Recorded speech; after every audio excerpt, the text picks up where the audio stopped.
बेरोजगारों का नया साल नहीं आता साहब।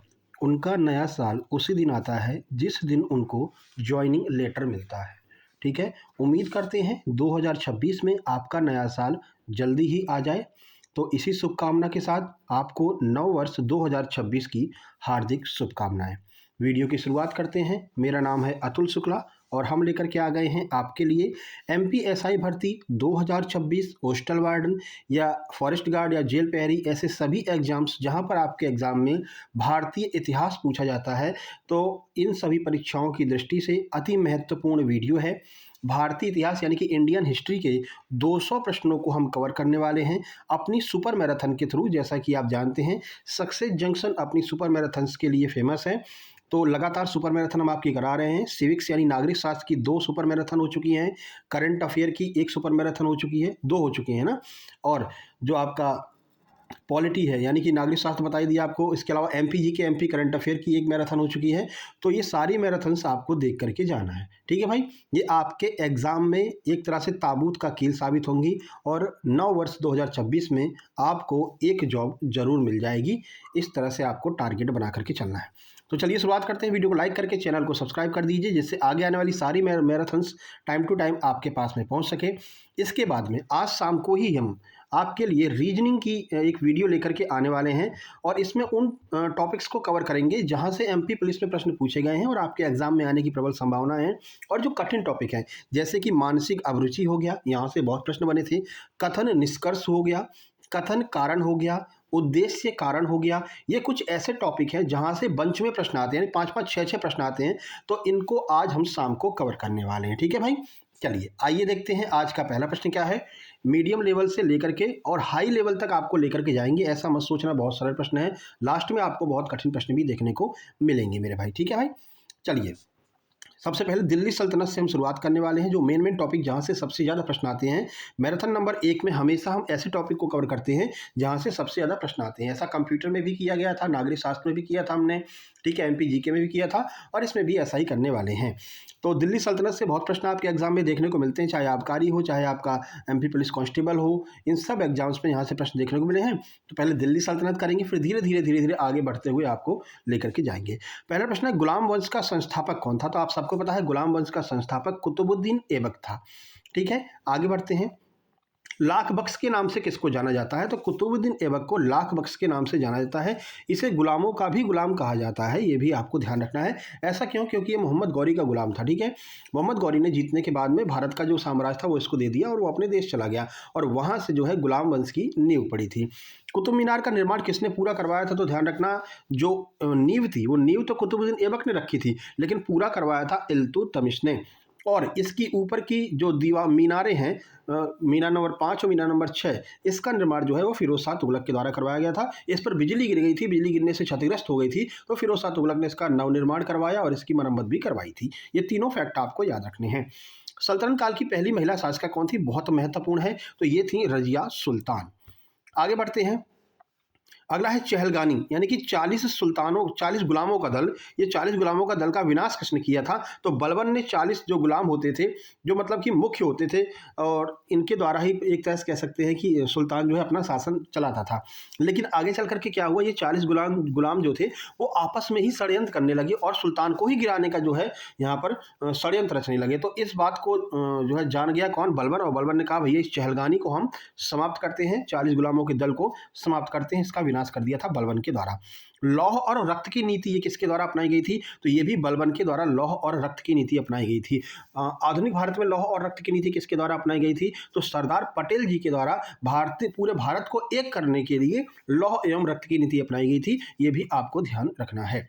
चलिए आगे बढ़ते हैं। आगे बढ़ने से पहले आप लोगों को बता दें, जैसा कि आपको पता है शुक्ला सर के नोट्स ने एमपी आबकारी, एमपी पुलिस कांस्टेबल, इसमें भी धूम मचाई थी। लगातार सीधे सीधे प्रश्न अपने नोट्स से देखने को मिले थे। इसी तरह से एमपी एसआई के एग्जाम में भी जितने भी 8 से 9 10 सब्जेक्ट हैं, इन सब के कंप्लीट नोट्स मात्र 199 रुपये में आपको उपलब्ध कराए जा रहे हैं।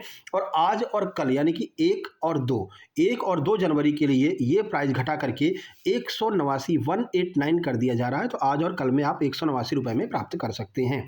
इसके अलावा एमपी छात्रावास अधीक्षक की बड़ी भर्ती आने वाली लिए 5000 पदों पर तो एमपी छात्रावास अधीक्षक के कंप्लीट नोट्स मात्र 199 में हैं, लेकिन आज और कल के लिए ये भी आपको 189 रुपये में उपलब्ध कराए जाएंगे। प्रशासनिक अभियोगिता, कंप्यूटर, आईसीटी, पॉक्सो एक्ट, ये सब कुछ इसमें पूछा जाएगा, सबके कंप्लीट नोट्स आपको मिलेंगे।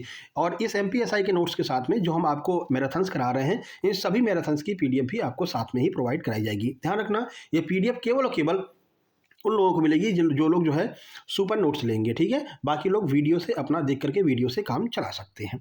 अब ये नोट्स प्राप्त कैसे करेंगे, छोटी सी प्रक्रिया है। ये क्यूआर कोड आपको दिखाई दे रहा है, इसका स्क्रीनशॉट खींच लीजिए। इसी पर आपको 199 का अब तक पेमेंट करना था, यानी 2 तारीख के बाद में 199, 2 तारीख से पहले 189 रुपये का पेमेंट करना है। पेमेंट का स्क्रीनशॉट इस व्हाट्सएप नंबर 7052547003 इस पर आपको सेंड कर देना है। नीचे लिख देना एमपीएसआई नोट्स या फिर एमपी छात्रावास अधीक्षक नोट, जिसके भी चाहिए। और जैसे ही आप स्क्रीनशॉट सेंड करेंगे, तुरंत की तुरंत आपको complete super selection notes send कर दिए जाएंगे।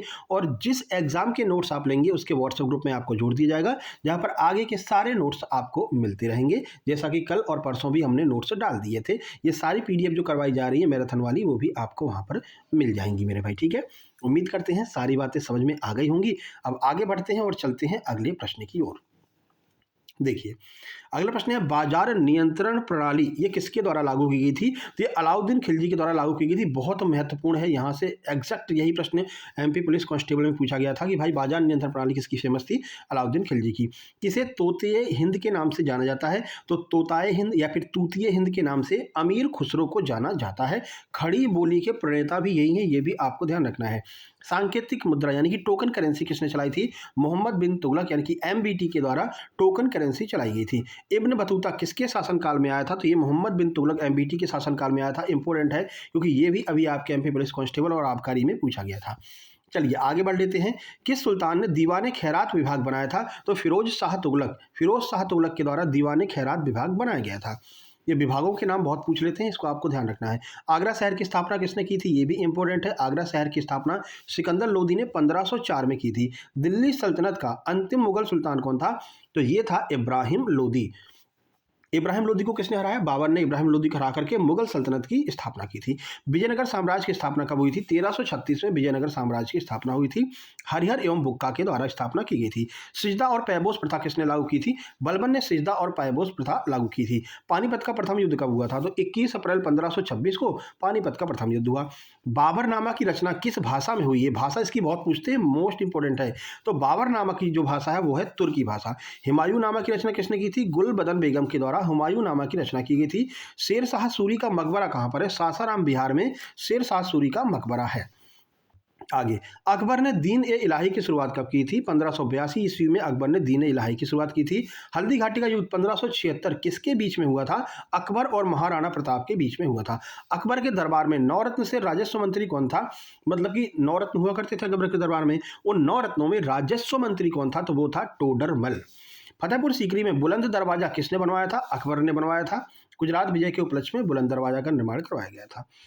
न्याय की जंजीर के लिए कौन सा मुगल शासक प्रसिद्ध है? तो जहांगीर जो है वो न्याय की जंजीर लगवाता था, ये आपको ध्यान रखना है। अगला, किसके शासनकाल को स्थापत्य कला का स्वर्ण युग कहा जाता है? तो शाहजहां के शासनकाल को कहा जाता है। इन्होंने बहुत सारी इमारतें बनवाई, आपको पता है, जैसे कि आप आगरा का ताजमहल देख लीजिए, आगरा का किला देख लीजिए, तो स्थापत्य कला का इनको स्वर्ण युग माना जाता है, इनके काल को। मयूर सिंहासन तख्ते ताउस ये किसने बनवाया था? शाहजहां ने तख्ते ताउस बनवाया था। इसको लेकर के कौन गया था भारत से? तो भारत से इसको जो है नादिर शाह आया था। नादिर शाह ने आक्रमण किया और इस तख्ते ताउस को लेकर के ईरान गया था वो। अगला, जिंदा पीर किस मुगल शासक को कहा जाता है? तो औरंगजेब को जिंदा पीर कहा जाता है। सिखों के 9वें गुरु तेग बहादुर की हत्या किसने की थी? तो औरंगजेब ने गुरु तेग बहादुर की हत्या करवाई थी। अगला प्रश्न, मुगल काल की राजभाषा क्या हुआ करती थी? तो फारसी जो है मुगल काल की राजभाषा थी। बहुत बार कंफ्यूज जाते हैं कि बाबरनामा फिर फारसी में लिखी गई होगी, लेकिन ध्यान रखना बाबरनामा को तुर्की में लिखा गया है और मुगल काल की राजभाषा फारसी। अंतिम मुगल सम्राट कौन था? बहादुर शाह जफर जो है वो अंतिम मुगल सम्राट था, जिसको रंगून यानी कि बर्मा में अंग्रेजों के द्वारा भेज दिया गया था 1857 की क्रांति के दौरान, और वहीं बर्मा रंगून में ही उनकी मृत्यु हो गई थी। अगला, भारतीय राष्ट्रीय कांग्रेस के बारे में पढ़ लेते हैं। यहाँ से भी बहुत प्रश्न पूछे जाते हैं डायरेक्ट आपके एग्जाम में। कांग्रेस की स्थापना कब हुई थी? तो 28 दिसंबर 1885 को गोकुल दास तेजपाल महाविद्यालय मुंबई में कांग्रेस की स्थापना हुई थी। कांग्रेस के संस्थापक कौन थे? ए ओ ह्यूम जो हैं वो कांग्रेस के संस्थापक थे। प्रथम अधिवेशन कांग्रेस का कहाँ पर हुआ तो यहीं गोकुलदास तेजपाल संस्कृत कॉलेज जो है मुंबई में इसका प्रथम अधिवेशन हुआ था। कांग्रेस के प्रथम अध्यक्ष कौन थे तो व्योमेश चंद्र बनर्जी कांग्रेस के प्रथम अध्यक्ष थे। प्रथम मुस्लिम अध्यक्ष कौन थे ये पूछ लेते हैं, प्रथम मुस्लिम अध्यक्ष कौन है, महिला अध्यक्ष कौन है, तो ध्यान रखना पहले अध्यक्ष व्योमेश चंद्र बनर्जी, प्रथम मुस्लिम अध्यक्ष बदरुद्दीन तैयब जी, कांग्रेस की प्रथम महिला अध्यक्ष कौन थी तो एनी बेसेंट, ये भी आपको ध्यान रखना है। अगला, प्रथम भारतीय महिला अध्यक्ष कौन थी तो ये थी सरोजनी नायडू। दोनों में अंतर है, ध्यान रखना। प्रथम महिला अध्यक्ष एनी बेसेंट, प्रथम महिला अध्यक्ष कौन थी, महिला भारतीय अध्यक्ष कौन थी तो वो थी सरोजनी नायडू। कांग्रेस का विभाजन किस अधिवेशन में हुआ था, सूरत अधिवेशन 1907 में कांग्रेस का विभाजन हुआ था। स्वराज मेरा जन्मसिद्ध अधिकार है, मैं इसे लेकर रहूंगा। बाल गंगाधर तिलक का वक्तव्य है, मोस्ट इंपॉर्टेंट है, मतलब कोई भी एग्जाम हो किसी न किसी शिफ्ट में इसको पूछ ही लेते हैं, ठीक है, फेवरेट बन चुका है एपटेक का।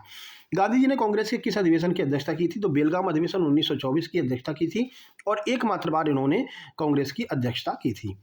बंगाल विभाजन की घोषणा किसने की थी, लॉर्ड कर्जन के द्वारा बंगाल विभाजन की घोषणा की गई थी। कब से प्रभावी हुआ था तो 16 अक्टूबर 1905 से जो बंगाल विभाजन है वो प्रभावी हुआ था। 16 अक्टूबर 1905 को किस रूप में मनाया गया था तो 16 अक्टूबर 1905 को भारतीयों के द्वारा शोक दिवस के रूप में मनाया गया था। बंगाल विभाजन के विरोध में कौन सा आंदोलन चला था तो स्वदेशी आंदोलन जो है वो बंगाल विभाजन के विरोध में चला था। आमार सोनार बांग्ला, ये गीत किसने लिखा था तो ये गीत लिखा था रविंद्रनाथ टैगोर जी ने। आमार सोनार बांग्ला लिखा था, जो बांग्लादेश का वर्तमान में राष्ट्रगान है, ध्यान रखना। बंगाल विभाजन को रद्द कब किया गया था 1911 में लॉर्ड हार्डिंग द्वितीय के द्वारा। इनका नाम ध्यान रखना है, लॉर्ड हार्डिंग तो है लेकिन द्वितीय है, सेकंड वाले, ठीक है। इनके द्वारा बंगाल विभाजन को रद्द किया गया 1911 में। अगला, स्वदेशी आंदोलन का नेतृत्व दिल्ली में किसने किया था तो सैयद हैदर रजा ने दिल्ली में स्वदेशी आंदोलन का नेतृत्व किया। विभाजन के समय बंगाल का लेफ्टिनेंट गवर्नर कौन था, सर एंड्रू फ्रेजर, ठीक है। ये थोड़े से कठिन प्रश्न आ जाते हैं, बंगाल विभाजन तो सबको याद रहता है लेकिन ये नहीं रहता कि ये लेफ्टिनेंट गवर्नर कौन था तो सर एंड्रू फ्रेजर था। अगला, क्रांति की शुरुआत हुई कहाँ से थी तो जो 1857 की क्रांति थी उसकी शुरुआत 10 मई 1857 को मेरठ से हुई थी। 1857 की क्रांति की ओर हम चलते हैं। क्रांति का तात्कालिक कारण क्या था तो 1857 की क्रांति का तात्कालिक कारण था चर्बी वाले कारतूसों का प्रयोग। मंगल पांडे को फांसी कब दी गई थी 8 अप्रैल 1857 को मंगल पांडे को फांसी दी गई थी। कानपुर में विद्रोह का नेतृत्व किसने किया था तो नाना साहब ने 1857 के विद्रोह का नेतृत्व कानपुर में किया था। झांसी में विद्रोह का नेतृत्व किसने किया तो रानी लक्ष्मीबाई ने झांसी में 1857 की क्रांति का नेतृत्व किया था। बिहार जगदीशपुर में नेता कौन थे तो कुंवर सिंह जी जो हैं वो बिहार के जगदीशपुर से 1857 की क्रांति के नेता थे। 1857 की क्रांति के समय भारत का गवर्नर जनरल कौन था तो लॉर्ड कैनिंग जो है भारत का गवर्नर जनरल था। मोस्ट इंपोर्टेंट है, ध्यान रखना, गवर्नर जनरल पूछ लेते हैं। 1857 में कौन था, लॉर्ड कैनिंग। विद्रोह को दबाने वाला मुख्य सेनापति कौन था तो कैंपबेल जो है उसने 1857 के विद्रोह को दबाया था। रानी लक्ष्मीबाई का मूल नाम क्या था तो रानी लक्ष्मीबाई का मूल नाम था मणिकर्णिका। अभी एक मूवी भी आई थी, आपने देखा होगा, मणिकर्णिका, ठीक है। अगला, the Indian war of independence, ये पुस्तक किसके द्वारा लिखी गई है, मोस्ट इंपोर्टेंट है, ये पुस्तक लिखी गई है वी.डी. सावरकर के द्वारा। अगला, फैजाबाद से विद्रोह का नेतृत्व किसने किया था तो मौलवी अहमदुल्लाह ने फैजाबाद से नेतृत्व किया था। देखो, जब आप पीडीएफ निकलवा लेना, जैसे कि मैराथन्स की पीडीएफ आप निकलवा लीजिएगा, ठीक है, जैसे रिवीजन में आपके लिए मदद हो जाए, तो एक बार इस वीडियो को आकर के 2x स्पीड में जरूर देख लेना। जिस पर भी हम स्टार मार्क कर रहे हैं उस पर आपको पीडीएफ में भी स्टार मार्क कर लेना है। एक बार सरसरी निगाह में एग्जाम देने के जाने से पहले सुबह सुबह आपको जो है देख लेना। हर सुपर मैराथन में हम जो मोस्ट इंपोर्टेंट होते हैं उनके ऊपर स्टार मार्क करते हैं, लेकिन वो आपको जब हम नोट्स देंगे तो उसमें तो स्टार मार्क रहेगा नहीं, लेकिन जब आप पीडीएफ निकलवाना तो उसमें आप स्टार मार्क कर लेना, है ना। चलिए, क्रांति का प्रतीक चिन्ह क्या था तो कमल और रोटी ये क्रांति का प्रतीक चिन्ह था, ये भी कई बार पूछा गया है। आगे बढ़ लेते हैं। गांधी जी दक्षिण अफ्रीका से भारत कब लौटे थे तो 9 जनवरी 1915 को गांधी जी दक्षिण अफ्रीका से भारत लौटे थे। इसी दिन 9 जनवरी को भारत में अप्रवासी दिवस मनाया जाता है, ठीक है। गांधी जी के आने के उपलक्ष्य में प्रवासी भारतीय दिवस मनाया जाता है, यह आपको ध्यान रखना है, हर वर्ष 9 जनवरी को मनाया जाता है। आगे बढ़ते हैं। गांधी जी के राजनीतिक गुरु कौन थे तो गांधी जी के राजनीतिक गुरु जो थे वो कौन थे, गोपाल कृष्ण गोखले, जी.के. गोखले गांधी जी के राजनीतिक गुरु थे। भारत में गांधी जी का प्रथम सत्याग्रह कौन था, अब हम गांधी युग की ओर चल रहे हैं, ठीक है। तो चंपारण 1971 जो है वो भारत में गांधी जी का प्रथम सत्याग्रह था, ध्यान रखना भैया, प्रथम सत्याग्रह चंपारण 1917। खेड़ा सत्याग्रह कब हुआ था तो 1918 में खेड़ा सत्याग्रह हुआ। महात्मा की उपाधि गांधी जी को किसने दी थी तो रविंद्रनाथ टैगोर ने महात्मा की उपाधि गांधी जी को दी थी, और रविंद्रनाथ टैगोर को गुरु की उपाधि, ठीक है, गुरु जी की उपाधि किसने दी थी, महात्मा गांधी ने दी थी, तब इनको कहते हैं गुरु रविंद्रनाथ टैगोर। आगे, रोलेट एक्ट ये कब पारित हुआ था? तो 1919 में रोलेट एक्ट पारित हुआ था। जलियांवाला बाग हत्याकांड कब हुआ? तो 13 अप्रैल 1919 को जलियांवाला बाग हत्याकांड हुआ था। असहयोग आंदोलन कब शुरू हुआ? 1 अगस्त 1920 को असहयोग आंदोलन शुरू हुआ। अब ये दोनों डेट आपको ध्यान रखना है। क्यों? अभी आपको आगे बताते हैं कि क्यों आपको ध्यान रखना है। देखिए, चौरी चौरा कांड के कारण कौन सा आंदोलन स्थगित कर दिया गया? तो जो असहयोग आंदोलन शुरू हुआ था चौरा चौरी घटना के कारण इसको जो स्थगित कर दिया गया था। कब? 1 अगस्त 1920 को ये चालू हुआ था असहयोग आंदोलन, और 1922 में चौरा चौरी में घटना हुई और आंदोलन को बंद कर दिया। दांडी मार्च की शुरुआत कब हुई? 12 मार्च 1930 को दांडी मार्च की शुरुआत हुई थी। सविनय अवज्ञा आंदोलन ये कब शुरू हुआ? तो 6 अप्रैल 1930 को सविनय अवज्ञा आंदोलन शुरू हुआ था। गांधी इरविन समझौता कब हुआ? 5 मार्च 1931 को गांधी इरविन समझौता हुआ।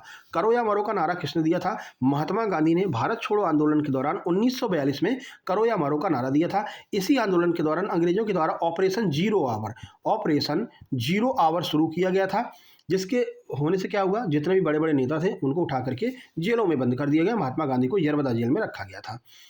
चलो, गांधी जी की हत्या किसने की थी? नाथूराम गोडसे ने 30 जनवरी 1948 को गांधी जी की हत्या कर दी थी। माई एक्सपेरिमेंट विथ ट्रुथ ये किसकी आत्मकथा है? महात्मा गांधी की आत्मकथा है, माई एक्सपेरिमेंट विथ ट्रुथ। आगे बढ़ते हैं, सल्तनत और मुगल। अब यहाँ पर इसके मिक्स प्रश्न हम देख लेते हैं। तो अब यहाँ से थोड़ा सा प्रश्न आपको कठिन मिलेंगे, है ना, मतलब मीडियम से ऊपर लेवल के। दिल्ली से राजधानी दौलताबाद किसने बदली? तो ये एमबी तुगलक ने, यानी कि मोहम्मद बिन तुगलक ने बदली। कुव्वतुल इस्लाम मस्जिद किसने बनवाई थी? तो कुतुबुद्दीन ऐबक ने कुव्वतुल इस्लाम मस्जिद बनवाई थी। तुगलकनामा के लेखक कौन है? तो ये हैं अमीर खुसरो, इन्होंने तुगलकनामा की रचना की थी। अगला, जिंदा पीर किसे कहते हैं? औरंगजेब को कहते हैं। अभी बताया था। न्याय की जंजीर जहांगीर के लिए जो है जहांगीर ने न्याय की जंजीर लगवाई थी। सोने की जंजीर लगवाई थी यमुना से लेकर के किले तक, ठीक है। यमुना नदी पर जाकर के कोई उस जंजीर को बजाता था तो उसको डायरेक्ट जो है जहांगीर से मिलने का मौका मिलता था, अपनी बात कहने की मौका मिलता था। फॉरवर्ड ब्लॉक की स्थापना किसने की थी? सुभाष चंद्र बोस ने फॉरवर्ड ब्लॉक की स्थापना की थी। नेताजी के नाम से जानते हैं। दिल्ली चलो तो मुझे खून दो, मैं तुम्हें आज़ादी दूंगा, ये सारे नारे किसके हैं? सुभाष चंद्र बोस जी के हैं। पूर्ण स्वराज का प्रस्ताव कब रखा गया? लाहौर अधिवेशन 1929 में पूर्ण स्वराज का प्रस्ताव रखा गया। इंकलाब जिंदाबाद का नारा किसने दिया? तो भगत सिंह ने दिया था, इसको फेमस किया था। खुदाई खिदमतगार के संस्थापक कौन थे? तो खान अब्दुल गफ्फार खान जो हैं वो खुदाई खिदमतगार के संस्थापक थे। इसको लाल कुर्ती दल भी कहा जाता है, ये भी आपको ध्यान रखना है। पूना पैक्ट कब हुआ था? तो पूना पैक्ट गांधी जी और अम्बेडकर के बीच में 1932 में हुआ था। साइमन कमीशन भारत कब आया? 1928 में साइमन कमीशन आया। अगला है, गदर पार्टी की स्थापना किसने की? तो लाला हरदयाल ने गदर पार्टी की स्थापना की थी। चलिए आगे बढ़ते हैं। 100 के ऊपर आपको साथ कठिन प्रश्न रखे गए हैं। अगला, चंपारण सत्याग्रह का कारण क्या था? तो तिनकठिया प्रथा जो थी, नील की खेती, इसका प्रमुख कारण थी, ठीक है। मतलब कि अपनी अगर आपको भूमि दी गई है तो इसके 1/3 हिस्से पर आपको नील की खेती करनी होगी, ये जबरदस्ती करवाई जाती थी। नील की खेती अगर आपने कर ली तो वो जमीन बंजर हो जाती थी, उसका उपयोग आगे नहीं हो पाता था, ठीक है। तो इसी के विरोध में जो है ये आपका चंपारण सत्याग्रह हुआ था, तिनकठिया पद्धति के विरोध में। नील दर्पण के लेखक कौन है? मोस्ट इंपोर्टेंट है, ठीक है, ये पुस्तक बहुत पूछते हैं। दीनबंधु मित्र जो हैं वो नील दर्पण के लेखक हैं और इस नील दर्पण में इसी चंपारण सत्याग्रह के बारे में बताया गया है। अगला, ब्रह्म समाज के संस्थापक कौन थे? तो राजा राम मोहन राय ब्रह्म समाज के संस्थापक। दीवाने मुक्तराज बकाया वसूलने वाला विभाग की स्थापना किसने की थी? ये मोस्ट इंपोर्टेंट है। तो दीवाने मुक्तराज की स्थापना जो है वो अलाउद्दीन खिलजी के द्वारा की गई थी। कहते नहीं मैं लोन की रिकवरी करने वाला जो डिपार्टमेंट था, आज जो लोन रिकवरी वाले आते हैं तो ये शुरुआत जो है ये गुंडागर्दी की शुरुआत इनके अलाउद्दीन खिलजी के द्वारा की गई थी। इन्होंने ही अपने कुछ बंदे रख रखे थे कि भैया अगर कोई मतलब कि बकाया नहीं दे रहा है तो उसका वसूलने का काम तुम्हारा होगा। उस टाइम पर इसको दीवाने मुक्तराज कहते थे और आज इसको लोन रिकवरी वाले कहते हैं, ठीक है। चलिए, इल्तुतमिश ने बिहार में अपना प्रथम सूबेदार किसे नियुक्त किया था? तो मलिक जानी को नियुक्त किया था। दिल्ली का वह सुल्तान जिसे अपनी आत्मकथा फुतुहाते फिरोज शाही लिखी थी कौन है? यह है फिरोज शाह तुगलक। आगे, किसे सल्तनत युग का अकबर कहा जाता है? तो फिरोज शाह तुगलक को सल्तनत युग का, ध्यान रखना, सल्तनत युग का अकबर किसे कहते हैं? फिरोज शाह तुगलक को कहते हैं। बहुत लोग कंफ्यूज होकर के इल्तुतमिश लगाते हैं, ध्यान रखना इल्तुतमिश नहीं है, फिरोज शाह तुगलक है। सल्तनत काल में फवाजिल, अब देखो आपको ऐसे कुछ प्रश्न मिलेंगे, है ना। फवाजिल क्या होता था? फवाजिल का अर्थ क्या है? तो ये इक्तदारों के द्वारा सरकारी खजाने में जमा की जाने वाली जो अतिरिक्त राशि होती थी कि भैया कुछ एक्स्ट्रा दे दे, जिसको आज हम सर चार्ज कहते हैं, है ना। कहते नहीं भैया उसमें वहाँ पर जो है 2% का सर चार्ज लगाया जा रहा है, एक्स्ट्रा जो टैक्स लगाया जाता था सल्तनत काल में उसको फवाजिल कहा जाता था, ठीक है। आगे बढ़ते हैं।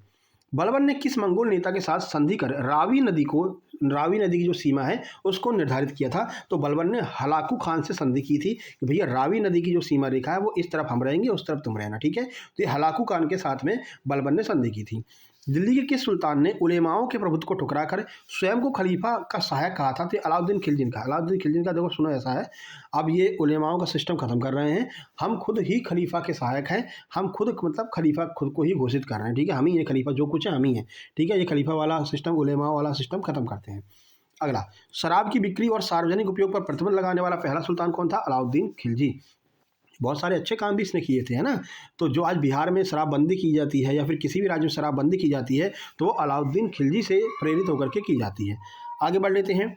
सर्वप्रथम लोक निर्माण विभाग यानी कि पीडब्ल्यूडी, जो आज का पीडब्ल्यूडी है, इसकी स्थापना किसने की थी? फिरोज शाह तुगलक ने पीडब्ल्यूडी की स्थापना की थी। बहुत सारी चीज़ें आपको इतिहास, इसीलिए इतिहास महत्वपूर्ण है। इतिहास में देखा जाता है भाई कि कौन सी चीज़ है जो बहुत सफल रही थी, तो पीडब्ल्यूडी विभाग उस टाइम पर बहुत सफल रहा था फिरोज शाह तुगलक के टाइम पर, तो आज पीडब्ल्यूडी विभाग बना दिया गया है। शराबबंदी अलाउद्दीन खिलजी के टाइम पर काफ़ी फेमस रही थी, काफ़ी उसका प्रभाव पड़ा था, तो वहाँ से सीख लेकर के बिहार में शराबबंदी कर दी गई, ठीक है। ये चीज़ें आपको थोड़ा सा देखना है। तैमूर लंग के आक्रमण 1398 के समय दिल्ली का शासक कौन था? तो नसीरुद्दीन महमूद शाह तुगलक जो है वो दिल्ली का शासक था जब तैमूर लंग ने दिल्ली पर आक्रमण किया था। तो तैमूर लंग का उद्देश्य क्या था? लूटपाट करना था, ठीक है, यहाँ पर अपना शासन का स्थापन करना था नहीं, लूटपाट करके वो चला गया। और नसीरुद्दीन महमूद शाह तुगलक उस टाइम पर दिल्ली का सुल्तान था। मुगल प्रशासन में मोहतसिब कौन था? तो लोक आचरण अधिकारी जो है, पब्लिक मोरल ऑफिसर जो है, उसको मोहतसिब कहते थे। इसका नाम ध्यान रखना है। ये कुछ कठिन प्रश्न हमने आपको बताया था कि धीरे धीरे लेवल को आप करेंगे। ये ऐसे प्रश्न हैं जो यूपी पीसीएस में पूछे गए हैं, एमपीपीएससी मेंस से पूछे गए हैं, तो उन प्रश्नों को भी हमने रख लिया है, क्योंकि देखो ईएसबी का कोई भरोसा नहीं है। ईएसबी एप्टेक जो है कठिन प्रश्नों को ही पूछता है और हिस्ट्री से ज़्यादातर कठिन प्रश्नों को ही वो लेगा, है ना। चलिए आगे बढ़ लेते हैं। अगला है, अकबर ने किस वर्ष मजहर यानी कि अचूक घोषणा पत्र जारी किया था? तो 1579 में मजहर जारी किया था अकबर ने। दहसाला प्रणाली यानी कि जब्ती सिस्टम का वास्तविक प्रणेता कौन था? तो ये जब्ती सिस्टम जो है, दहसाला प्रणाली जो है, ये राजा टोडरमल के द्वारा शुरू की गई थी। अब ये ध्यान है ना, टोडरमल कौन थे? नवरत्नों में से एक थे अकबर के और राजस्व मंत्री हुआ करते थे। अगला, मुगल काल में मदत ए मास भूमि किसे दी जाती थी? तो विद्वानों और धार्मिक व्यक्तियों को दी जाने वाली राजस्व मुक्त भूमि, यानी कि इस पर टैक्स नहीं लगता था, ठीक है। किसको देते थे? विद्वान और धार्मिक व्यक्तियों को देते थे। मुगल काल में चलता था, इसको मदत ए मास कहा जाता था। अगला, किस मुगल सम्राट ने तंबाकू के प्रयोग पर प्रतिबंध लगाया था? तो जहांगीर ने 1617 में तंबाकू के प्रतिबंध पर, मतलब तंबाकू के प्रयोग पर प्रतिबंध लगा दिया, ठीक है। अब देखो इसी का यूज आज किया जाता है, भैया टोबैको फ्री कीजिए, मतलब कि आप सिगरेट नहीं पी सकते हैं, या फिर तंबाकू पर प्रतिबंध लगा दिया, तंबाकू बैन कर दिया। तो ये भी कहाँ से ले रहे हैं? इतिहास से ही ले रहे हैं, ठीक है। अगला है पिएट्रा ड्यूरा। ये जड़ाऊ काम का सर्वप्रथम प्रयोग किस इमारत में हुआ है? तो ये एतमाद-उद-दौला के मकबरे में हुआ था, कि उसमें जो है उनका मकबरा बनवाया गया, उसमें बहुत सारी रत्न वगैरह जो हैं वो जड़ाए गए थे। और इस जो रत्न जड़ाए जाते हैं, इस प्रक्रिया को हम क्या कहते हैं? पिएट्रा ड्यूरा कहते हैं, ध्यान रखना है आपको। अगला, शाहजहां के काल में किस कवि को महाकविराय की उपाधि दी गई थी? तो सुंदरदास को महाकविराय की उपाधि दी गई थी, इंपॉर्टेंट है, ध्यान रखना। अगला, औरंगजेब ने जजिया कर पुनः किस वर्ष लागू कर दिया था? तो औरंगजेब ने 1679 में पुनः जो है जजिया कर को लागू कर दिया था। समाप्त किसने किया था? अकबर ने समाप्त किया था। दारा सिकोह ने उपनिषदों का फारसी अनुवाद किस नाम से किया है? मोस्ट इंपोर्टेंट, पहली बात यही पूछा था कि उपनिषदों का फारसी अनुवाद किसने किया है? तो दारा सिकोह ने किया है। किस नाम से किया है? सिर ए अकबर के नाम से किया है, ये भी आपको ध्यान रखना है। मुगल काल में अहदी सैनिक कौन हुआ करते थे? अहदी जो है वो किस प्रकार के सैनिक थे? तो वे विशिष्ट सैनिक जो सीधे सम्राट के नियंत्रण में थे, यानी कुछ उनकी प्राइवेट सेना हुआ करती थी, किसकी? सम्राट की, ठीक है। जैसे आज अपन कहते हैं ना एनएसजी कमांडोज हो गया भैया, ये उस टाइम के एनएसजी कमांडो हुआ करते थे। इनकी सेवा केवल उनके लिए लगती थी, महाराज के लिए, ठीक है। जैसे आज एनएसजी कमांडोज हो गए, या फिर आपका जो है क्या एसपीजी कमांडो हो गए, ये होते हैं ना, स्पेशली उन्हीं के लिए होते हैं, ठीक है। तो ये भी हमने कहाँ से लिया है? इतिहास से लिया है कि मुगल सेना में अहदी सैनिक हुआ करते थे, हट्टे कट्टे लंबे तगड़े, तो वो विशिष्ट सैनिक जो सीधे सम्राट का नियंत्रण हुआ करते थे, जैसे आज के एनएसजी कमांडो, एसपीजी कमांडो। अगला, 1857 के विद्रोह के दौरान अंग्रेजों ने किसे सर्वश्रेष्ठ और बहादुर सैन्य नेता माना? तो रानी लक्ष्मीबाई को अंग्रेजों ने कहा कि भैया अगर 1857 की क्रांति में एक मर्द थी तो वो थी रानी लक्ष्मीबाई। तो ध्यान रखना, अंग्रेजों ने सर्वश्रेष्ठ और बहादुर सैन्य नेता रानी लक्ष्मीबाई को माना। इनका नाम क्या था? मणिकर्णिका था। बचपन का नाम क्या था? मनु था, ये भी आपको ध्यान रखना है। अजीमुल्ला खां ये किसके सलाहकार थे? तो नाना साहब के सलाहकार थे। महारानी विक्टोरिया का घोषणा पत्र 1 नवंबर 1858 को इलाहाबाद में पढ़ा किसने था? किसने पढ़ा था? लॉर्ड कैनिंग के द्वारा पढ़ा गया था 1 नवंबर 1858 को। अगला, विद्रोह के बाद सेना के पुनर्गठन के लिए किसकी स्थापना की गई थी? तो पील कमीशन की स्थापना की गई थी, जो 1857 का विद्रोह हुआ था। दोबारा से सेना का पुनर्गठन किया जाएगा। और इसमें क्या हुआ कि भारतीय सैनिकों की संख्या कम कर दी गई और हाई जो पोस्ट हुआ करती थी वो केवल अंग्रेजों को दी गई, जिससे कि दोबारा से ये विद्रोह ना हो पाए। इसके लिए पील कमीशन का निर्माण करवाया गया था। अगला, रुहेलखंड में 1857 के विद्रोह का नेतृत्व किसने किया था? तो खान बहादुर खान ने रुहेलखंड से नेतृत्व किया था। किस इतिहासकार ने 1857 को ना तो पहला, ना ही राष्ट्रीय और ना ही स्वतंत्रता संग्राम कहा है? आरसी मजूमदार ने। ध्यान रखना, आरसी मजूमदार ने इसको पहला स्वतंत्रता संग्राम नहीं माना है। असम ने 1857 की क्रांति का नेता कौन था? असम से थे मनीराम दत्त, ये भी इंपॉर्टेंट है। अगला, अंग्रेजों के विरुद्ध जिहाद का प्रचार किस क्रांतिकारी ने किया था? तो मौलवी अहमद उल्लाह शाह ने जिहाद का प्रचार किया था। अंग्रेजों के विरुद्ध ये जारी किया गया था, जिहाद और फतवा हो गया। अब आजकल इसको धार्मिक बना लिया गया है। ठीक है, आगे बढ़ते हैं। कांग्रेस के 1857 के प्रथम विद्रोह में कुल कितने प्रतिभागियों ने भाग लिया था? तो कांग्रेस के 1885 के प्रथम अधिवेशन में 72 प्रतिभागियों ने भाग लिया था। सेफ्टी वॉल्व सिद्धांत मोस्ट इंपॉर्टेंट है, अभी पूछा गया है, 2-3 एग्जाम से भी हमने देखे, वहाँ पर ये पूछा गया है। तो ये लाला लाजपत राय ने सेफ्टी वॉल्व का सिद्धांत दिया था। अगला, स्वदेशी आंदोलन के दौरान डॉन सोसाइटी की स्थापना किसने की थी? सतीश चंद्र मुखर्जी ने डॉन सोसाइटी की स्थापना की थी। अगला, बंगाल विभाजन के समय वायसराय की परिषद में गृह सदस्य कौन था? तो ये थे रिस्ले महोदय वायसराय की परिषद में गृह सदस्य हुआ करते थे, जैसे आज गृह मंत्री होते हैं। अगला, कांग्रेस के किस अधिवेशन में पहली बार स्वराज शब्द का प्रयोग हुआ था? कलकत्ता अधिवेशन 1906 में पहली बार स्वराज शब्द का प्रयोग हुआ था। पूर्ण स्वराज 1929 लाहौर अधिवेशन। अगला, किसने कांग्रेस को सूक्ष्मदर्शी अल्पसंख्यक जनता का प्रतिनिधि माना है? लॉर्ड डफरिंग का ये वक्तव्य है, मोस्ट इंपोर्टेंट है। ठीक है, ध्यान रखना। चलिए आगे बढ़ लेते हैं। अगला प्रश्न है, बंगाल विभाजन के विरुद्ध राखी दिवस मनाने का सुझाव दिया किसने था? तो रविन्द्रनाथ टैगोर जी ने। गुरु रविन्द्रनाथ टैगोर ने कहा, इन्होंने बंगाल का विभाजन कर दिया, तुम लोग एक दूसरे की राखी बांधो, इस विभाजन को अपने मन में मत रखो। ठीक है, ये इन्होंने कागज पर विभाजन किया तो कागज पर ही रहने दो, अपने मन में मत रखिए। और हिंदू मुसलमान को एकता बनाए रखने के लिए इन्होंने जो है रक्षाबंधन बंधवाया था उस दिन। वर्ष 1907 के सूरत अधिवेशन की अध्यक्षता किसने की थी? तो ये की थी रास बिहारी बोस ने। क्यों फेमस है? क्योंकि यहाँ पर सूरत की फूट हो गई थी। ठीक है, कांग्रेस में और गरम दल नरम दल में सूरत की फूट हुई थी 1907 में। अध्यक्षता रास बिहारी बोस ने की थी। ये मोस्ट इंपॉर्टेंट है, ये भी कई बार पूछा गया है। गांधी जी ने किस कानून को बिना वकील, बिना अपील, बिना दलील का कानून कहा है? तो ये रॉलेट एक्ट को बिना जो है वकील और बिना दलील का कानून कहा है। हाँ, ये आपके लिए हम कह रहे थे, ये महत्वपूर्ण है। कई बार लोगों में कन्फ्यूजन रहता है कि गांधी जी ने केसरे हिंद की उपाधि किस घटना के विरोध में त्याग दी थी। देखो, इनको दिया कब गया था? तो बोअर युद्ध जो हुआ था, बोअर युद्ध, अंग्रेजों ने इनको बोअर युद्ध में सहायता के लिए, इन्होंने काफ़ी सहायता की थी अंग्रेजों की बोअर युद्ध में, तो इनको जो है केसरे हिंद की उपाधि दे दी थी। लेकिन इन्होंने लौटाई कब थी? तो ये असहयोग आंदोलन के दौरान अंग्रेजों से इनका मोह भंग हो गया। पहले अंग्रेजों की मतलब कि हेल्प करते थे, हेल्प का मतलब ये है कि भारत की स्वतंत्रता के लिए हेल्प करते थे। ठीक है, कि हम हेल्प करेंगे, इनको ये लगेगा हाँ ये लोग अच्छे हैं तो भारत को स्वतंत्र कर देंगे ये लोग। ठीक है, लेकिन फिर इनका मोह भंग हो गया। कौन सी घटना के बाद में मोह भंग हुआ? तो जलियांवाला बाग हत्याकांड के बाद में। और भी बहुत सारी चीज़ें थी जिससे इनका मोह भंग हुआ और इन्होंने असहयोग आंदोलन के दौरान ये उपाधि त्यागी थी। ध्यान रखना, कन्फ्यूजन में मत रहना कि जलियांवाला बाग हत्याकांड के विरोध में इन्होंने ये जो है उपाधि लौटा दी थी। बिल्कुल नहीं, जलियांवाला बाग हत्याकांड एक रीजन हो सकता है। ठीक है, लेकिन लौटाई कब थी? असहयोग आंदोलन 1920 के दौरान। आपसे हमने क्या कहा था कि डेट याद रखना, जलियांवाला बाग हत्याकांड 13 अप्रैल 1919 को हुआ था। अगर ये इसके तुरंत मतलब इसके बाद में ही लौटा देते तो ये माना जाता कि हाँ ये जलियांवाला बाग हत्याकांड के विरुद्ध में इन्होंने अपनी केसर हिंद की उपाधि लौटा दी है। लेकिन ध्यान रखना, इन्होंने ये उपाधि 1920 में असहयोग आंदोलन के दौरान लौटाई थी। ये आपको थोड़ा सा ध्यान रखना है। ठीक है, चलिए, इसमें हमने लिख भी दिया है कि अक्सर लोग जलियांवाला बाग समझते हैं, लेकिन आधिकारिक तौर पर असहयोग आंदोलन के दौरान इन्होंने अपनी ये उपाधि लौटाई थी। चलिए, और देखो अब क्या है कि ऑप्शन भी इसी तरह से दिए जाते हैं ना, जलियांवाला बाग हत्याकांड के विरोध में लौटा दी थी, 4 विरोध दे दिए जाते हैं, फिर तो आपको जलियांवाला बाग लगाना ही लगाना है। लेकिन अगर असहयोग आंदोलन और जलियांवाला बाग दोनों दिया गया है तो फर्स्ट प्रायोरिटी पर आपको असहयोग आंदोलन रखना पड़ेगा। चलिए, यह भी विवाद हुआ था, यूपीएससी के एग्जाम में पूछा गया था, 2023 के एग्जाम में ही पूछा गया था, तो काफ़ी विवाद हुआ था। तो यूपीएससी ने माना था कि हाँ सही बात है, असहयोग आंदोलन के दौरान इन्होंने लौटाई थी। अगला, असहयोग आंदोलन को हिमालय जैसी भूल ये किसने कहा था? महात्मा गांधी ने कहा था 1922 में चौरा चौरी घटना के बाद में। गांधी जी ने दांडी मार्च के समय किस विदेशी पत्रकार को साबरमती आश्रम में ठहराया था? तो ये थे बेब मिलर, और ये पूरे दांडी मार्च के दौरान गांधी जी के साथ में रहे थे। ध्यान रखना। अगला, व्यक्तिगत सत्याग्रह 1940 के पहले और दूसरे सत्याग्रही कौन थे? तो पहले सत्याग्रही विनोबा भावे थे, दूसरे सत्याग्रही जवाहरलाल नेहरू थे। ये दोनों प्रश्न आपके लिए महत्वपूर्ण, ये दोनों पूछा जाता है। ठीक है, आगे बढ़ते हैं। भूदान आंदोलन किसने चलाया था? विनोबा भावे ने भूदान आंदोलन चलाया था, ये भी ध्यान रखना। गांधी जी को वन मैन बाउंड्री फोर्स, ये किसने कहा है? लॉर्ड माउंटबेटन ने जो है इनको वन मैन बाउंड्री फोर्स कहा है। और लॉर्ड चर्चिल ने क्या कहा था? अर्धनग्न भिखारी कहा था। ये दोनों आपको ध्यान रखना है।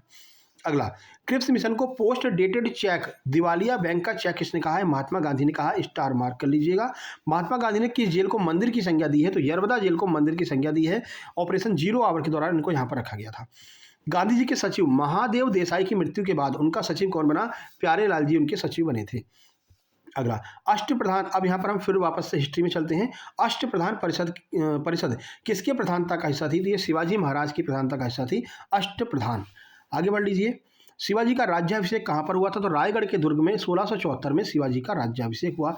सहायक संधि, इसके प्रणेता कौन थे? तो ये लॉर्ड वेलेजली के द्वारा सहायक संधि चालू की गई थी। मोस्ट इंपोर्टेंट है, ध्यान रखना। सहायक संधि लॉर्ड वेलेजली। स्थायी बंदोबस्त प्रथा किसने लागू की थी? कुछ लॉर्ड्स वगैरह हैं, है ना, गवर्नर जनरल हैं, उनको कवर कर लेते हैं। लॉर्ड कॉर्नवालिस ने 1793 में स्थायी बंदोबस्त प्रथा लागू की थी। भारतीय पुनर्जागरण का जनक किसे कहते हैं? राजा राम मोहन राय को भारतीय पुनर्जागरण का जनक कहा जाता है। सत्यार्थ प्रकाश, ये पुस्तक बहुत महत्वपूर्ण है। स्वामी दयानंद सरस्वती की पुस्तक है सत्यार्थ प्रकाश। वेदों की ओर लौटो, ये नारा भी स्वामी दयानंद सरस्वती के द्वारा दिया गया था। रामकृष्ण मिशन की स्थापना किसने और कब की थी? 1897 में स्वामी विवेकानंद ने की थी रामकृष्ण मिशन की स्थापना। थियोसॉफिकल सोसाइटी का मुख्यालय भारत में कहाँ पर है? तो भारत में अड्यार मद्रास में थियोसॉफिकल सोसाइटी का मुख्यालय, ये भी बहुत पूछा जाता है। आधुनिक भारत का प्रथम राष्ट्रवादी कवि किसे मानते हैं? तो हेनरी विवियन डेरोजियो, इनको जो है आधुनिक भारत का प्रथम राष्ट्रवादी कवि माना जाता है। अगला, यंग बंगाल आंदोलन, ध्यान रखना, यंग बंगाल आंदोलन के प्रणेता भी यही थे, हेनरी विवियन डेरोजियो, ये भी पूछा गया है। वार्नाकुलर प्रेस एक्ट 1878 ये किसने पारित किया था? तो लॉर्ड लिटन के द्वारा। वार्नाकुलर प्रेस एक्ट को किसने निरस्त किया था? लॉर्ड रिपन ने 1882 में। प्रथम जनगणना, मोस्ट इंपोर्टेंट, प्रथम जनगणना 1872 में किसने करवाई थी? लॉर्ड मेयो ने करवाई थी। इनको जनगणना का जनक भी कहा जाता है। नियमित जनगणना 1881 में किसने शुरू करवाई? देखो, शुरुआत करवाई थी लॉर्ड मेयो ने, लेकिन नियमित रूप से जब होने लगी हर 10 साल के बाद, ये लॉर्ड रिपन ने। तो नियमित वाला अगर पूछा जाए तो लॉर्ड रिपन, जनगणना के जनक पूछे जाए लॉर्ड मेयो। अखिल भारतीय किसान सभा 1936 के प्रथम अध्यक्ष कौन थे? ये थे स्वामी सहजानंद सरस्वती। मुस्लिम लीग की स्थापना कब और किसने की थी? मतलब कब और कहाँ पर की गई थी? तो 1906 में की गई थी। ढाका बांग्लादेश में की गई थी। उस टाइम पर बांग्लादेश अलग नहीं था, ध्यान रखना, है ना, भारत का हिस्सा था। लखनऊ समझौता 1916 किसके बीच में हुआ? कांग्रेस और मुस्लिम लीग के बीच में लखनऊ समझौता हुआ था, ये भी आपके लिए महत्वपूर्ण है। होम रूल लीग आंदोलन किसने शुरू किया था? तो ये बाल गंगाधर तिलक और एनी बेसेंट के द्वारा शुरू किया गया था, ये भी महत्वपूर्ण है। आगे बढ़िए। साइमन कमीशन का बहिष्कार क्यों किया गया? तो देखो, साइमन कमीशन का बहिष्कार क्यों किया? क्योंकि इसमें कोई भी भारतीय सदस्य नहीं था। इसको गोरों का जो है कमीशन कहा गया, इसलिए साइमन कमीशन का विरोध किया गया और साइमन गो बैक के नारे दिए गए थे। इसी नारे देने के दौरान, इसी विरोध के दौरान लाला लाजपत राय के सिर में लाठी का प्रहार किए जाने की वजह से लाला लाजपत राय की मृत्यु हो गई थी। पंजाब केसरी के नाम से लाला लाजपत राय को जाना जाता है। चलिए, इंकलाब शब्द का प्रथम प्रयोग सर्वप्रथम किसने किया था? तो प्रयोग किया था मोहम्मद इकबाल ने, नारा भगत सिंह ने प्रसिद्ध किया था। ठीक है, तो दोनों याद रखना है। प्रयोग किया था मोहम्मद इकबाल ने, प्रसिद्ध किसने किया था? भगत सिंह ने। भारत के स्वतंत्र भारत के प्रथम भारतीय गवर्नर जनरल कौन थे? तो ये थे सी राजगोपालाचारी, ये भी पूछा जाता है। आगे बढ़ लेते हैं। किस गवर्नर जनरल ने व्यपगत का सिद्धांत, बहुत महत्वपूर्ण है, डॉक्ट्रिन ऑफ लैप्स के तहत सबसे पहले किस राज्य का जो है विलय किया गया था? तो लॉर्ड डलहौजी ने इसको दिया था और सबसे पहले 1848 में सतारा का विलय किया था। बहुत लोग झांसी में कंफ्यूज हो जाते हैं, झांसी को नहीं विलय किया गया था, सबसे पहले 1848 में सतारा का विलय हुआ था। महत्वपूर्ण है, ध्यान रखिएगा। आगे बढ़ते हैं भैया। अब लाइक कर दो यार, जिससे कि पेट्रोल पड़ जाए गाड़ी में, गाड़ी थोड़ी सी स्लो हो रही है। सबसे पहले वीडियो को लाइक कीजिए, यहाँ पर सब्सक्राइब का बटन दबा दीजिए, नीचे आपको सब्सक्राइब का बटन दिख रहा होगा, जिससे कि ये संख्या 1,41,000 के पार पहुँच जाए। ठीक है, न्यू ईयर है, शपथ कर लीजिए, कसम खा लीजिए कि इस बार हमको हमारा न्यू ईयर लेकर के आना है। आपका न्यू ईयर कब आएगा? जिस दिन आपका ज्वाइनिंग लेटर आ जाएगा। एग्ज़ाम नहीं भैया, एग्ज़ाम तो निकलते रहेंगे, ज्वाइनिंग लेटर जिस दिन आ जाएगा उस दिन आपका नया साल, उसी दिन आपकी दिवाली, उसी दिन आपकी होली होगी। नहीं तो भैया ऐसे कई नए साल आते जाएंगे, ऐसे कई नए साल निकालते जाएंगे और हर नए साल पर आपको यही कहना पड़ेगा कि एक और साल निकल गया यार, एक और साल निकल गया। तो ध्यान रखना, इस बार ये साल जाना नहीं चाहिए 2026, इसको एकदम अपने मुट्ठी में कर लो, कब्जे में कर लो। इस बार तो भैया हमको वर्दी लगानी ही लगानी है, 2 सितारे हमको रखने ही रखने हैं। ठीक है, चलिए भैया। किस वायसराय के काल में वर्नाकुलर प्रेस एक्ट 1878 को निरस्त किया गया था? लॉर्ड रिपन के टाइम पर निरस्त किया था, लागू लॉर्ड लिटन ने किया था। भारतीय स्वशासन, ये भी देख लो ना, ये भी महत्वपूर्ण है।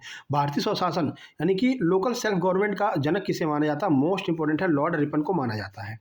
वर्नाकुलर प्रेस एक्ट को किसने निरस्त किया? लॉर्ड रिपन ने निरस्त किया। लागू किसने किया था? लॉर्ड लिटन ने। ठीक है, इसीलिए लॉर्ड रिपन को भारतीय प्रेस का मुक्तिदाता भी कहा जाता है। ये मोस्ट है, भारतीय प्रेस का मुक्तिदाता किसको कहते हैं? लॉर्ड रिपन को कहते हैं। अगला, एल्बर्ट बिल विवाद किस वायसराय के कार्यकाल की सबसे प्रसिद्ध घटना थी? तो लॉर्ड रिपन के टाइम की सबसे प्रसिद्ध घटना थी एल्बर्ट बिल विवाद। अगला, 1857 के विद्रोह के समय भारत का गवर्नर जनरल कौन था? तो लॉर्ड कैनिंग भारत का गवर्नर जनरल था। 160 प्रश्न आपके हो चुके हैं। आगे बढ़ लेते हैं। किस गवर्नर जनरल ने बंगाल में द्वैध शासन यानी कि डुअल गवर्नमेंट को समाप्त किया था? तो समाप्त किया था वॉरेन हेस्टिंग ने 1772 में। कहाँ पर? बंगाल में। सती प्रथा को अवैध घोषित करने वाला लॉर्ड विलियम बेंटिक की सहायता किस भारतीय समाज सुधारक ने की थी? तो सती प्रथा को समाप्त किसने किया? लॉर्ड विलियम बेंटिक ने। किसकी मदद से? राजा राममोहन राय की मदद से। आगे बढ़ते हैं।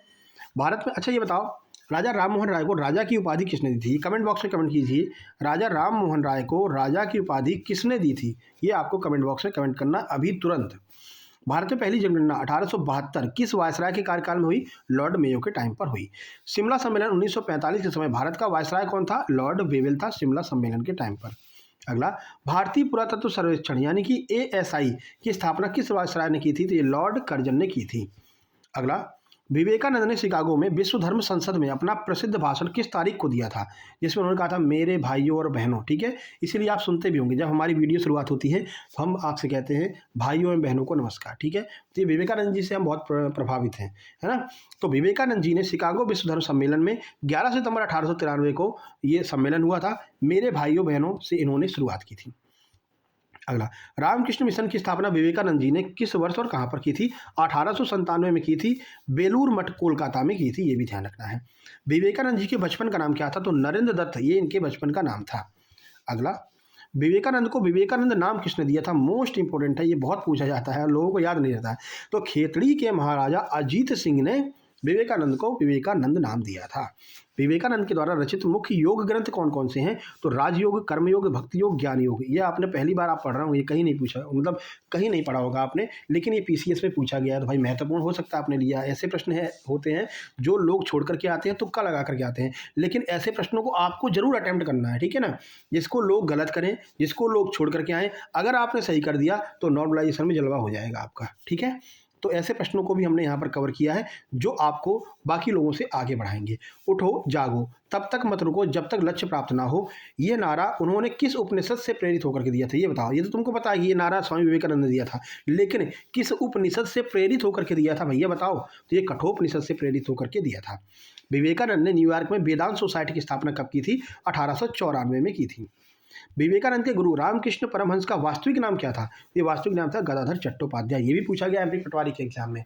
उनको उनके गुरु रामकृष्ण परमहंस का नाम सबको याद था, लेकिन वास्तविक नाम क्या था ये नहीं याद था। ये था गदाधर चट्टोपाध्याय। आगे बढ़ लीजिए। पसंद आ रहे हैं ना प्रश्न? शुरुआत में ये लग रहा था अरे बहुत सरल करा रहे हैं सर, अरे अब चलो आगे देखते हैं।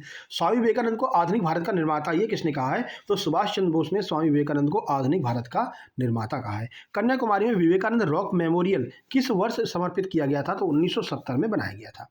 अगला, मदन मोहन मालवीय को महामना की उपाधि किसने दी? तो महामना की उपाधि महात्मा गांधी जी ने दी थी। मालवीय ने बनारस हिंदू विश्वविद्यालय BHU की स्थापना किस वर्ष की? 1916 में। मोस्ट इंपोर्टेंट है, बहुत पूछा जाता है BHU के बारे में।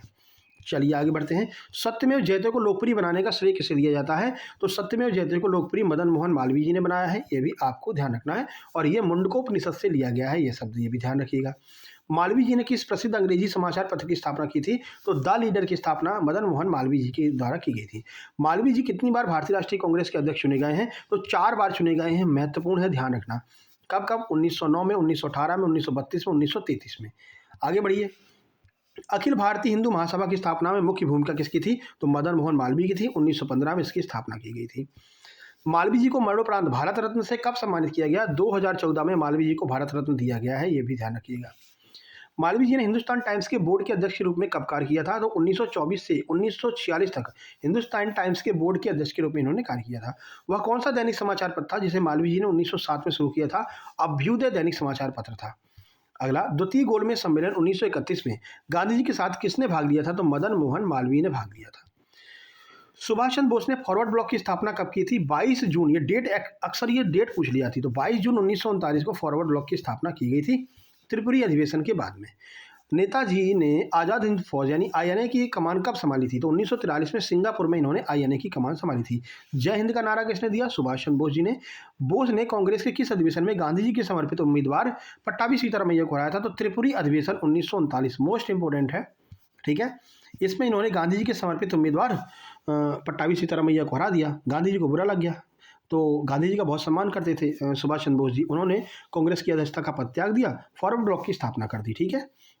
अगला, नेताजी ने अंडमान निकोबार के द्वीपों का नया नाम क्या रखा था? तो क्रमशः शहीद द्वीप, यानी अंडमान वाले को शहीद द्वीप और निकोबार वाले को स्वराज द्वीप कहा था। अगला, सुभाष चंद्र बोस के राजनीतिक गुरु कौन थे?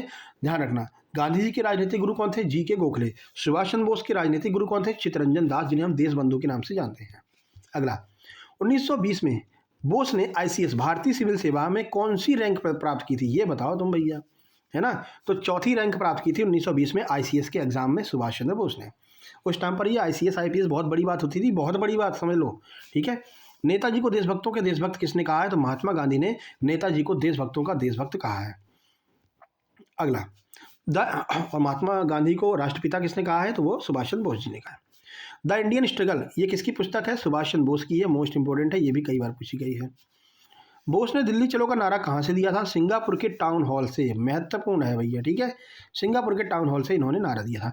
किस वायसराय ने अगस्त प्रस्ताव 1940 को पेश किया था? तो लॉर्ड लिंडथिगो ने पेश किया था। ये दिया किसने था अगस्त प्रस्ताव? जवाहरलाल नेहरू, मोतीलाल नेहरू, दोनों लोगों ने दिया था। पेश किया था किसने? लॉर्ड लिंडथिगो ने। भारतीय राष्ट्रीय कांग्रेस के प्रथम मुस्लिम अध्यक्ष बदरुद्दीन तैयब जी के समय वायसराय कौन था? ये देखो, ये लॉर्ड डफरिन था, ठीक है। किसके टाइम पर? पहली बार कांग्रेस के मुस्लिम अध्यक्ष, पता है भैया, बदरुद्दीन तैयब जी हैं। चलो ठीक है, तुमको पता है। अब ये बताओ कि जब ये अध्यक्ष बने थे ना, उस टाइम वायसराय कौन बना था? आप बोलो तुम। तब आपको ध्यान रखना है, लॉर्ड डफरिन बने थे, ठीक है ना। चलिए, ये पूछे गए प्रश्न है, अपने मन से नहीं दे रहे हैं, ये सब मन से कठिन प्रश्न बना रहे हो, ऐसा नहीं है, पूछा है एमपीपीएससी में। अगला, प्रबुद्ध भारत और उद्बोधन पत्रिकाओं का संपादन किसने किया था? स्वामी विवेकानंद ने किया था। दोनों पत्रिकाएं याद रखिएगा। भारत में रेलवे और टेलीग्राफ लाइन बिछाने का श्रेय किसे दिया जाता है? लॉर्ड डलहौजी को दिया जाता है। अगला, मालवीय जी ने 1857 में किस संगठन के माध्यम से अपनी राजनीतिक यात्रा शुरू की थी? 1887 में, ठीक है। ये संगठन था भारत धर्म महामंडल। यहाँ से इन्होंने अपनी जो है राजनीतिक यात्रा की शुरुआत की थी। अगला, 201, 200 प्रश्न यहाँ पर समाप्त होते हैं। अब हम चलते हैं 201 की ओर। अब बताते हैं आपको 200 है, लेकिन प्रश्न आपके 210, 215 के बाहर चले जाते हैं, ठीक है, क्योंकि बीच बीच में एक्स्ट्रा प्रश्न भी तो बताते हैं आपको। चलिए, 201 है, तुम मुझे खून दो मैं तुम्हें आज़ादी दूंगा। भाषण नेताजी ने कहाँ दिया था? तो ये बर्मा म्यांमार में दिया था। आगे बढ़ते हैं। गांधी इरविन समझौते 1931 पर हस्ताक्षर के समय भारत का सचिव कौन था? उस टाइम पर सचिव था बैन विसेंट वेन। लॉर्ड वायसराय इरविन थे, ठीक है ना। जो वायसराय थे वो लॉर्ड इरविन थे, लेकिन भारत सचिव पूछा गया है तो भारत सचिव बैन विसेंट थे। ये दोनों याद रखना है, दोनों नाम आपको। अगला, स्वामी विवेकानंद ने किस देश में शांति आश्रम की स्थापना की है? अमेरिका के कैलिफोर्निया में शांति आश्रम की स्थापना की है। इंडियन नेशनल आर्मी आईएनए का विचार सबसे पहले किसके मन में आया था? कैप्टन मोहन सिंह के मन में आया था। हंटर कमीशन शिक्षा से संबंधित है, किस वायसराय के समय नियुक्त हुआ था?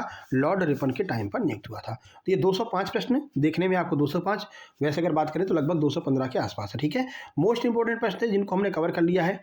अब कुछ ऐसे टॉपिक रह गए जहाँ से थोड़े बहुत प्रश्न पूछे जाते हैं, उनको अगली मैराथन में कवर कर लेंगे। फिलहाल वीडियो को लाइक कर दीजिए, शेयर कर दीजिए, चैनल पर पहली बार आए सब्सक्राइब कर लीजिए, नोटिफिकेशन बेल दबा लीजिए। ये हमारा व्हाट्सएप नंबर आपको दिखाई दे रहा है, इस पर आपको व्हाट्सएप करके अपने नोट्स प्राप्त कर लेने हैं, जिससे कि एक सरसरी निगाह में आप अच्छे से तैयारी कर सकें लास्ट टाइम पर, ठीक है। अभी 2 दिन, 1 जनवरी 2 जनवरी आपको ये नोट्स मात्र 189 रुपये में उपलब्ध हैं। 3 जनवरी से वापस 199 में हो जाएंगे, ठीक है भाई।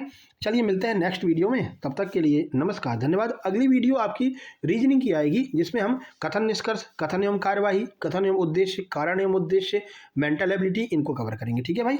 चलिए, तब तक के लिए नमस्कार, धन्यवाद।